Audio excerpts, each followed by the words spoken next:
beginning, start where you are. Success, forging your own definition. I'm going to repeat that one.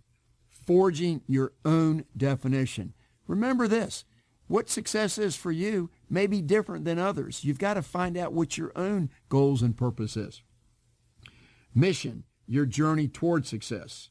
Productivity, a powerful measure of life. Customizing, fulfilling your unique potential. Passion, the cause and effect. Discovery, 3 powerful tools. Honest assessment, getting into position. Motivation, a magic machine. Establishing motivational miracles, the communication contradiction. Communications, customizing your message. The implementation enigma, pulling the trigger, now or never. Those are the chapters, but I want to read chapter 4, productivity, a powerful measure of life. The activity versus productivity, you'll see that daily article that he wrote comes from this chapter. Productivity, a powerful measure of life. Productivity is probably one of the most misunderstood elements of success. The word productive is a derivation of the word produce, which quite simply means to generate results. As we have already learned, in order to be successful, you have to make choices. Define success in your own terms and create a mission that will take you toward your ultimate destiny. Therefore, as we look at ultimate productivity, it can only be gauged or measured in light of your personalized success goals. Just because you're moving, it does not mean you're moving in the right direction. Visualize the hamster in the cage, frantically running on the spinning wheel. He has a lot of activity, but no productivity. If the hamster runs even faster, he still doesn't get anywhere. Be careful to never confuse activity with productivity. Most people in our society work very hard in terms of activity. We all fill 24 hours each day and 7 days each week, but as in the case of our hamster friend, just because we're running or even sprinting doesn't mean we're really moving at all in terms of productive progress toward our personalized success goals. It is actually astonishing to realize that in some cases, activity can be counterproductive. If you're moving down the highway at 70 miles per hour on a clear, bright, sunny day with very little traffic, you might think you're making good progress and being very productive. In reality, if your destination lies somewhere behind you in the opposite direction, your activity is actually counterproductive. In this case, going faster or working harder will take you even farther away from your goal or destination than you currently are. Someone who is pulled off to the side of the road and is not moving at all is actually making more progress or being more productive than you are. Ultimate productivity is only applicable as it relates to your personalized success and your individual mission toward that destiny. Sometimes in the midst of frantic activity, the most productive thing you can do is stop. Take a deep breath and ask yourself several questions. I'm going to take a pause here on my reading. What I'm going to read you next, I think, speaks to how Jim Stovall focused me through me knowing what he's trying to say. 1, what is it that I'm really trying to accomplish? 2, do I really want to accomplish this? 3, will this activity move me toward that end result? 4, is there a better way to get from here to there than the way I am currently pursuing? In a ready, aim, fire world, too often we overcome the ready and aim. In a ready, aim, fire world, too often we overlook the ready and aim portions of the equation. There's only one good reason to pursue any activity, and that is because it's the most productive and efficient way to accomplish your mission of moving toward your personal success goal. Not long ago, I had an opportunity to train a team of salespeople. These individuals were engaged in commission selling from cold calls and referrals. They had no responsibilities other than to sell their product. When I arrived on the scene, I first spent most of my time listening and observing their activity. Too often, outside consultants come into a situation and perform ready, aim, fire consulting. Before you seek anyone's opinion, make sure they understand your unique success goal and the mission you have undertaken to get from here to there. Otherwise, you will get some great advice that may rapidly take you even farther than you already are from where you want to be. As I observed these individual salespeople, they all appeared to be working very hard. For the most part, they arrived at the office early, engaged in frantic activity, and by and large stayed late into the workday. After gathering the information I needed, I called them all together and asked some questions. How many hours a week do you work? Are you working hard? Their answers were quite revealing.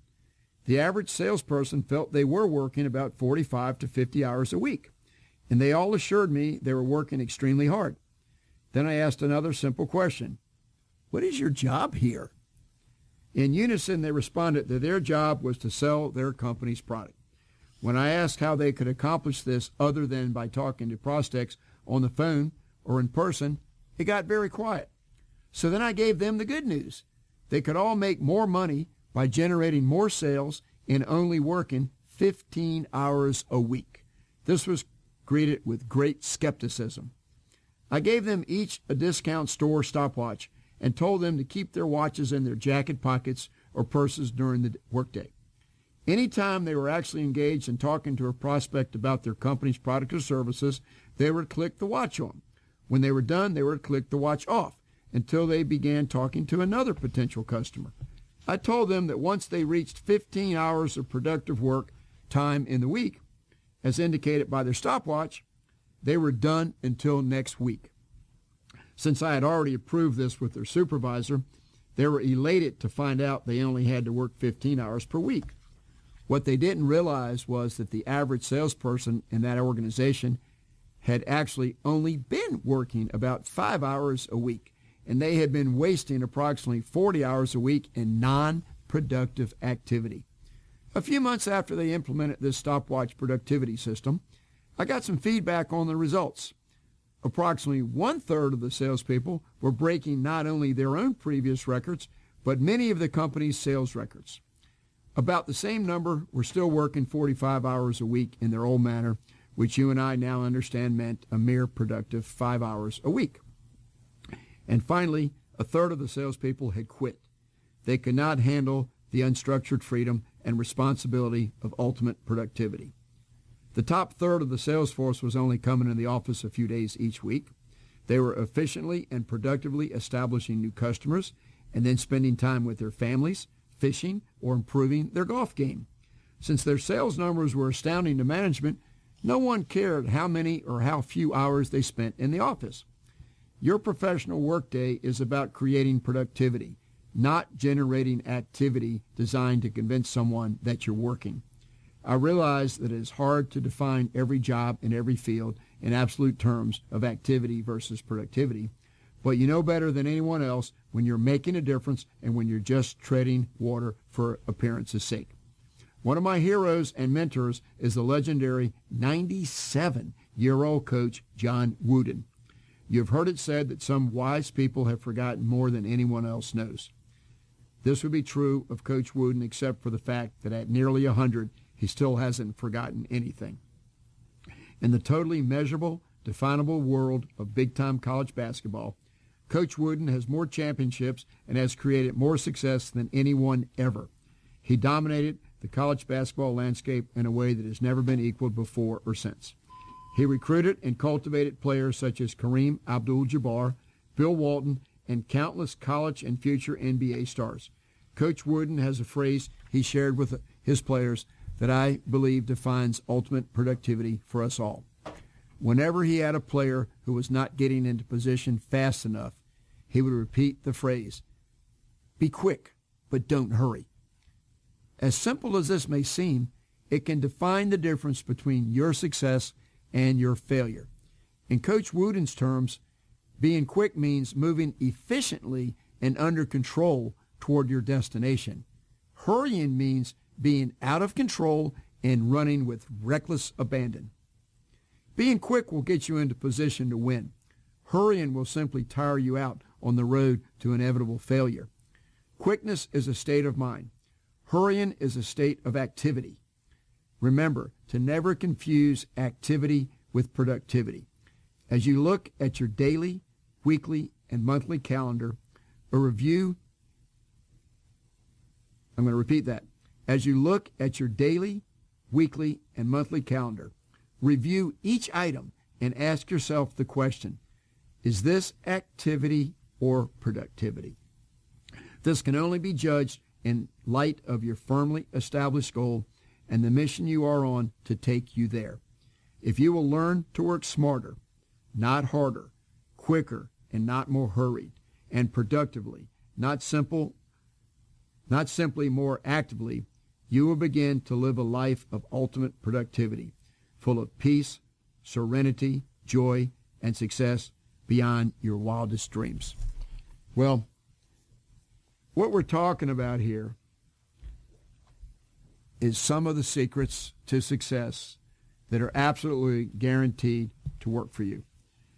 But one of the things that I want to point out to you is when you're on the road to success, sometimes it's not that obvious.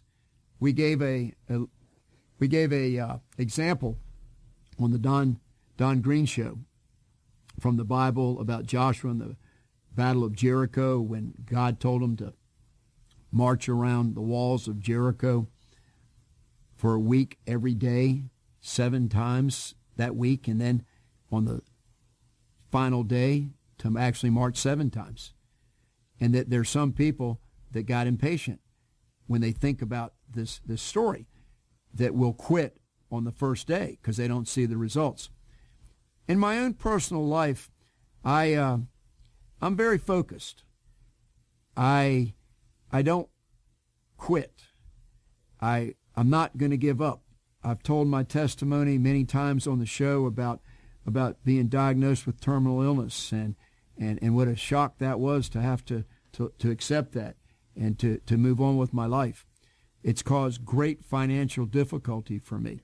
It many times I'm at a very, very low spot, and it does cause a lot of stress.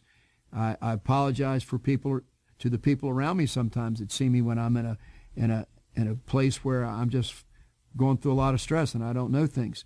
But I'll tell you what, when I get closer to the Lord, my stress goes away.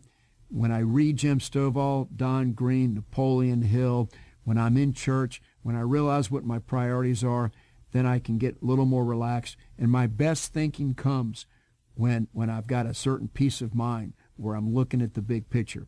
And so what I want to encourage all of you to do is be patient with yourselves, but take that first step. Get more self-education. Do things that will help you move forward. And ultimately what we're talking about is learning your own behavior and taking responsibility for yourselves and doing things that will get you where you want to go. I've got a lot of expressions here to sum up the activity versus productivity that we're talking on today. The expression, the hurrier I go, the behinder I get. We've all heard that our whole lives. Here's another one. Now this one's a little more toward the way you spend your time and move forward with things. Jack of all trades, master of none. That's like doing a little bit of a lot of things, but not really getting good at any one thing. And another one is spinning my wheels. It just seems like you're going around in a circle. I think that relates to the hamster story quite well. Here's another one.